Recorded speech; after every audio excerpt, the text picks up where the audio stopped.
Oh, that is the mess of the DCU. James Gunn, you have inherited a crap ton of BS. Let's put it that way.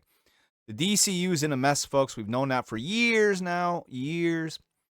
And the ratings, the ticket buys, the box office definitely reflects on this. New article has appeared about Aquaman.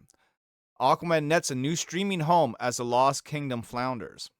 Yeah, look, almost as bad, if not worse, than, say, The Marvels. So what's going on? Why are these movies flopping? Are they not supposed to be epic blockbusters that make billions of dollars? No? Is that changed? I don't know. I think, because some people are going to say superhero fatigue, but I don't think there is superhero fatigue. I think there is bad movie fatigue. Just like in the world of Star Wars. We want good Star Wars. There's no Star Wars fatigue. There's just bad Star Wars fatigue. The crap that's shoveled out to sheep. We're not sheep. We are the elite fan that wants elite Star Wars and elite Marvel and DC movies. We don't want your cookie cutter paste and copy sort of method that's been going on now for quite some time. But we'll have a look. We'll definitely have a look and see what is going on. So what we're going to do is we're going to have a good look at this article from CBR.com, a great source of my news. Thank you for keep providing me with all the content, CBR, Bleeding Cool, and whatnot. We will continue to monetize and make money from this. That is no problem. So let's go have a look and see what's going on here. Aquaman, like I said, nets a new streaming home as the Lost Kingdom flounders. So currently, the first Aquaman movie is available to stream on Max. Max DeVille? You can stream on Max DeVille? Sweet. But it won't be long before it's streaming elsewhere. Per Collider. And here's the thing. I used to love Collider. I can't stand watching them now. I've tried, but I remember like for a good couple of years, I was in. I was loving it. The film is set to start streaming on Netflix on January 1st, 2024, allowing the King of Atlantis to kick off a new year on the streaming platform. Well, is it there already? Because I don't remember seeing it there. On Netflix. So maybe they're talking about the first movie. This film follows Netflix's recently adding a slew of other DC movies, which had curiously omitted Aquaman. It was one of the small handful of movies that wasn't coming to Netflix. Though the others were notably films that were just released in 2023, including Shazam, Fury of the Gods, The Flash, and Blue Beetle. Huh. Well, that's interesting. I did not know these movies were on Netflix. I have Netflix, but I haven't, really watched anything on it for a little bit. But I did see The Flash, god awful. Didn't see the second Shazam movie. Is there a second Shazam movie? And I'd never seen the Blue Beetle, but I know it stars the kid from Cobra Kai, Miguel. But none of these movies, are grabbing me by the throat and hauling me in. Aquaman coming to Netflix is also coming at a time when sequels came up short in its theatrical debut. The film fell short of its box office predictions. I think that's the understatement of the year. Understatement of the year. Which were already low, earning around $38 million for the 4-day holiday weekend. Yeah, that's horrible. I know someone's going to shake their nose at $38 million, but it probably costs more to make the movie. Reviews haven't been very hot on the movie either, though the audience score is considerably much higher. In any case, Aquaman and the Lost Kingdom, which developed with a budget of $200 million, okay, so not $38 million, but it did cost more, a lot more, right? Holy shit. Is unlikely to make its money back with its theatrical run. Yeah, you think? I don't know, what's 200 million minus 38 million? Quite a lot of millions. And it's unlikely to make its money back. The original Aquaman drew more than $1.1 billion. Billion dollars, John, after its release in 2018. Well, this is what happens when you get a lot of bad press behind you. This is what happens when you don't deliver what the fans expect, Okay? Okay. It's likely that Aquaman and Lost Kingdom staying at the box office was due to several factors. And I can't wait. I mean, I wish they would just start off with the number one factor, that maybe the movie just sucked. I haven't seen it yet, so I can't really judge it, but it sounds like it sucked. So they go on to say, superhero fatigue is one common reason that pointed out to modern superhero movie bombs in theaters. Just as the MCU had its lowest ever performance in November with the release of the Marvels. No, again, I said this at the top of the show. It's not superhero fatigue. It's bad movie fatigue. These movies are expensive. Concessions are expensive. You have to, get out of the house, get the family together, drive in the car, and a night out with the family could be like $100 easy to go see a bad movie. When the argument could be made, I'd rather just watch it on my big screen with stereo surround at home and make the popcorn,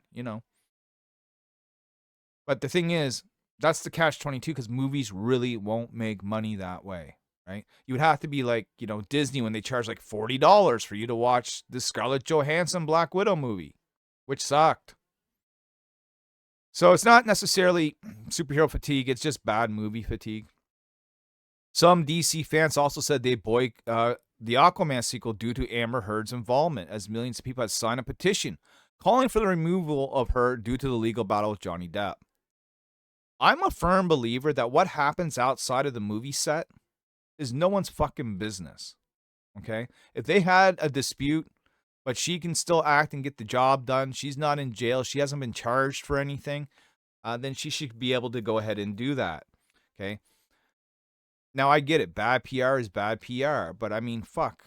Where do we draw the line? Like, if I, spit on the road, in the wrong way, do I now get banished somewhere? It's like, if you, I always said this, like, back in junior high, there were some teachers I didn't like. And I remember throwing a fit one time when I told a teacher to fuck off in the mall on a weekend. And I came back on that Monday and they tried to suspend me. And I'm like, this shit didn't happen on school grounds. You have no authority to do that. But yet, it still happened. I remember as plain as day. And I still feel the same way now. If bullshit didn't happen on the movie set, then the movie people shouldn't be involved in other people's personal business. But, maybe I'm wrong there. Maybe we really do live by the court of public opinion and the rules of law just exist for lawsuits now. I don't know. Others may have chosen to skip the film, feeling that it was no need to put any more investment into the DCU, knowing that the timeline is coming to an end with the film as Jane Master and Peter Safran launch the new DCU. Yeah, there's that too, right? You spent years, poorly, but you spent years building up Gal, Henry Cavill, Jason Momoa, Ben Affleck. Who's that little turd that plays Flash there? I forget his name. Ezra Miller, I think it is. You spent the time building this cast, creating these personalities.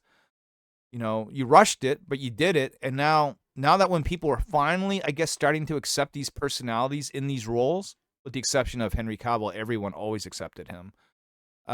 You piss a lot of people off. Once again, you were going to reboot, just like I'm rebooting now. Reboot an entire film franchise, starting over again with probably, all the origin stories again that we don't want to see, casting new actors in roles that we have already become accustomed to, with the older cast. They're not that old that they can't keep playing these parts for another 5 to 10 years. They most absolutely could. But, you want this fresh start. And I think everyone's fear is that your fresh start's going to suck. Right? It's just going to suck, I have zero interest in DCU movies. In fact, I have zero interest in MCU movies at this point because they do suck. And I think the damage is done, and I think they're so far into their plans that there really is no turnaround at this point. Too much money's invested, contracts are signed, deals have been done, the I's have been dotted, the T's have been crossed, and we're going to get what we're going to get. And it's going to be horrible, man. What we need is another film company to come up off the ranks and start picking some of these independent comic books And let's give them real movies on real cool characters that are making their way up through the ranks, like Nyobi. Do you imagine Nyobi, the pigtail movie? It'd be great, right? But of course, in order for something like that to happen, we need to get more popular. We need to make more sales. We need to make a bigger impact, which we continue to strive for each and every day. And you can help. You can help that by listening to our sponsor right now. Also, by the way, I got a new voice line. Tune in tomorrow. Same bat time, same bat channel. All right, guys, if you're wondering who today's video sponsor is, look no further. It is me, Austin.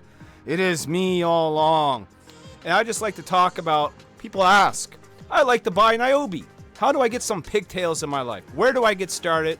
Do you have any sites? What can I do to get your books in my hands? Well, I'm glad you asked, because we're going to provide you that answer right meow. So here it goes, man. The first way you can do it, and probably the best way, is to my Shopify store. You can access that, nyobicomics.myshopify.com. Or you can simply go to the YouTube channel where you're watching this video now. Go to the main page and click on Store. There you will see Nyobi items up for grabs. Just click on one and proceed from there. Now, let's say you're an eBay buyer. You like eBay, use eBay? Well, we got you covered there. eBay.ca, USR, Nyobicomic. If you just type in Nyobi on eBay, you're going to find me. I got several listings there. And on eBay, typically you're going to find the harder to get variants, a little bit of our more expensive items, and harder to find back issues. So if collectibles are your thing, eBay is where you want to go for more Nyobi. Where else can you get Nyobi? Maybe eBay's too expensive for you. Maybe you read on a budget. Maybe you like having books on a tablet, on a phone, read them on your PC, whatever.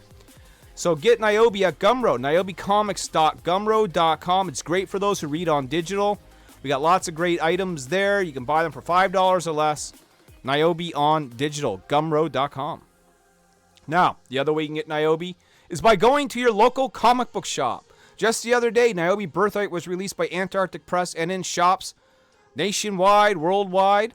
So go into your local comic shop, ask if they have any Nyobi. If they don't, ask them if they can order it. And if we happen to be in a time where we haven't released anything in a little while, maybe see if there's any Nyobi in those back issue bins. So Nyobi at your local comic book shop. But that's not all. You go to antarcticpress.myshopify.com. Antarctic Press, of course, is the label that publishes Nyobi. You can go ahead and buy Nyobi directly from them online as well. So go ahead and give Antarctic Press, give AP some love, and tell Ben Dunn I said hello. But that's not it, folks. Our major way to get Nyobi, our preferred way, honestly, when it comes right down to the end of it here, is you can get Nyobi on Kickstarter when we release them. We'll be doing Nyobi Outbreak number 3 in March. We'll have all the Nyobi goodies that you can shake a stick at, plus Savage Sim, plus Nyobi Penguina, plus more. Nyobi Kickstarter. Kickstarter is where our biggest fan base is. It's where we make the most amount of money. It is what we plug the most. All those other things I went over just a little while ago, those are great if you're looking to catch up. If you're looking to get the latest, greatest, the newest issue of Nyobi as it comes out, Kickstarter is the way to go. But with that being said, however you get Nyobi in your life, we appreciate it. Nyobi 2024 is going to be the year of the pigtail. We got so much lined up, man. It's going to be crazy. So thank you very much for tuning in to this video. Stay tuned for more videos. And just know, I'm always the sponsor, Austin.